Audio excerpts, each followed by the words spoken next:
So at risk of giving you guys some news and information that you already know, the American dream is cooked.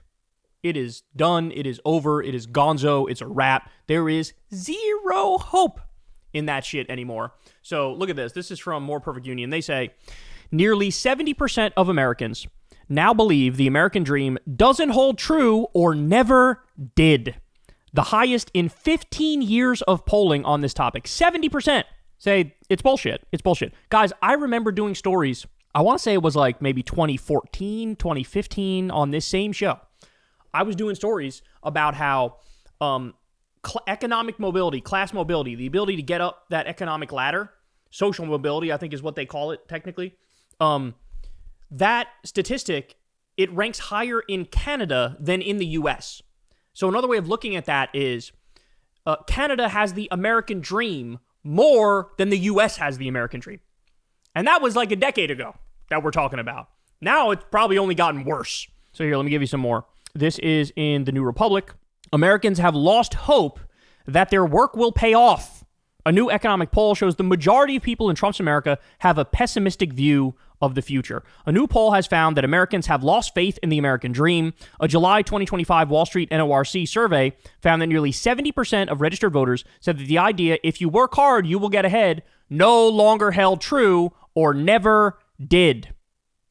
The Journal reported that it was the highest percentage in nearly 15 years of the survey.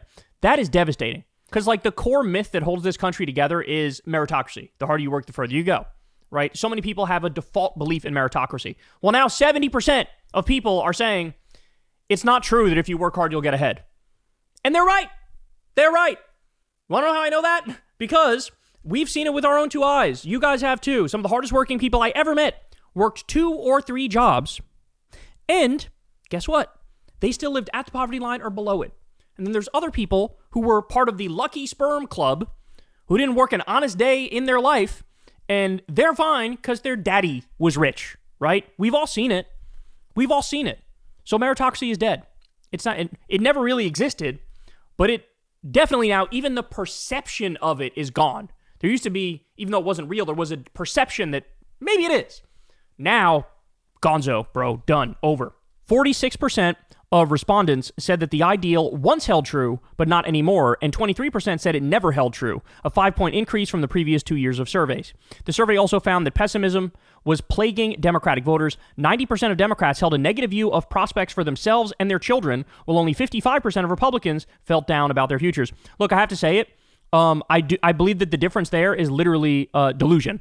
So with Republicans, it's like they are willing to delude themselves, and they're willing to, like, you know, as Obama said back in the day, hold on to their religion and their guns in order to get by mentally.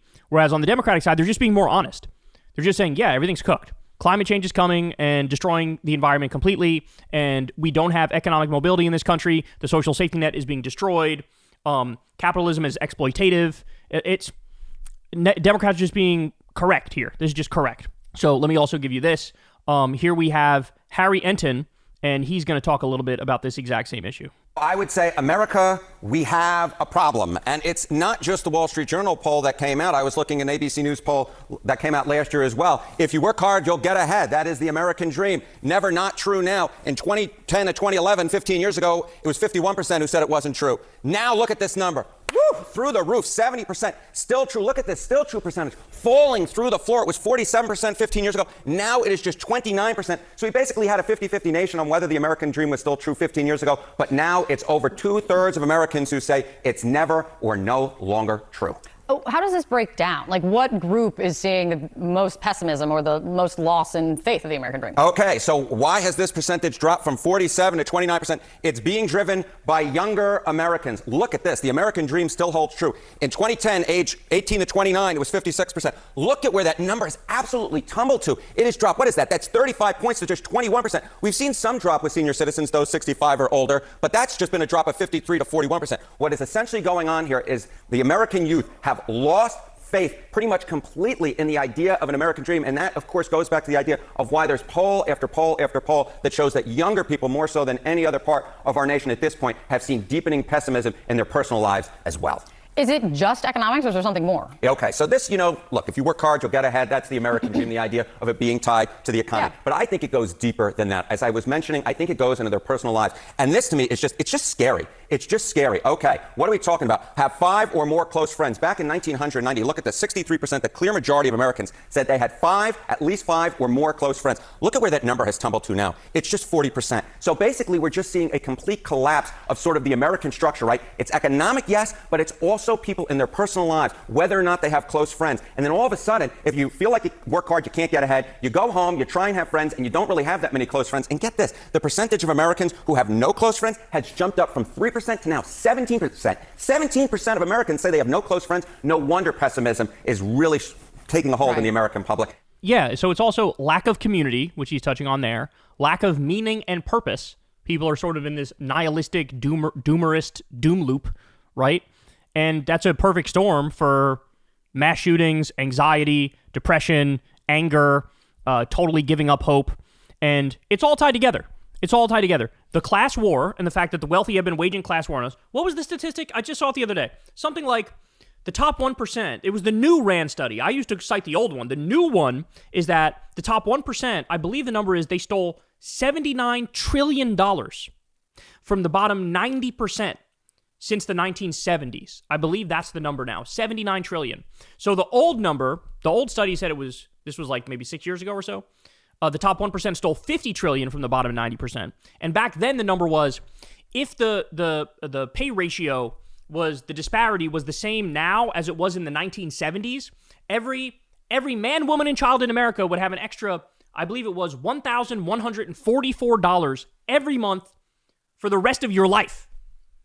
That's how much the top 1% are screwing you and stealing from you. They rigged the government, they rigged the system, and now people can't get ahead. They can barely survive if they can survive at all. And so, yeah, total breakdown of community. If I was president, I would bring back, I've talked about this before, but these massive community centers, these sports community centers, totally free. I've been in some of these places, and I'm not sure if they were public or private, but I've been in these places, and they're incredible. Like 4 different giant indoor AstroTurf soccer fields. You got basketball courts. You got people playing fucking volleyball. You got golf simulators. You got pools. You got, whatever, fill in the blank, pickleball, tennis, whatever. There's all these different things, and I would have it totally free. Try to revitalize American community by having free community sports centers where everybody can go. Have one in like every county in the country. Give kids the ability, go make friends here, go play in a sports league, right? Like just stuff like that, basic stuff like that. Now we're so atomized, we're so individualistic, we're so, in our own world, in our own mind, on the internet, isolated from other people, alienated from other people.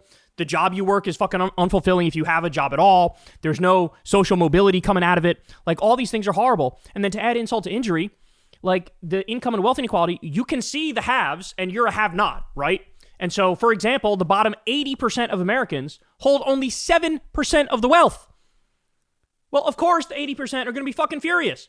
They can't pay the bills. They can't get by.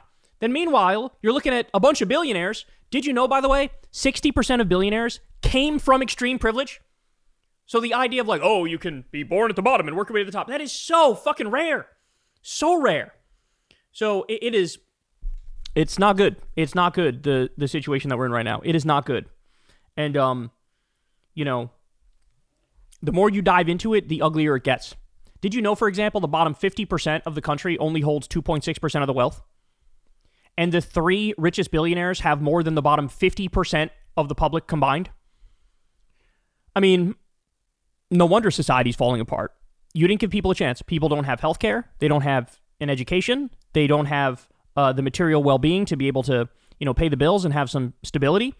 And the solutions they're not like rocket science. Like I said, do these big, giant community sports centers would be one way to get people back to having some semblance of community. Do universal health care, do social security for all. So it's not just the elderly who have, some consistent pay coming in regardless of their employment status. Bring back unions, have everybody join a union in this country, raise the minimum wage, do free college, free trade school, wipe out the medical debt, like all these things. You need to give people material well-being and give people community. And then out of that, they can then find their meaning, right? Their own personal meaning and purpose in life. But right now, there's a war on all of that. We live in like a capitalist hellscape where it's a dog-eat-dog world out there, and it's like, I got my bag, and that's all that matters. Selfishness and narcissism and greed rule the day, and we have a pig like Donald Trump as president. That only happens in a decaying, rotten society, and that's what we're living in. Hey, y'all, do me a favor and like and subscribe. It helps out big time in the algorithm. Click the bell as well for notifications when videos drop, and watch that video on screen right now. You know you want to.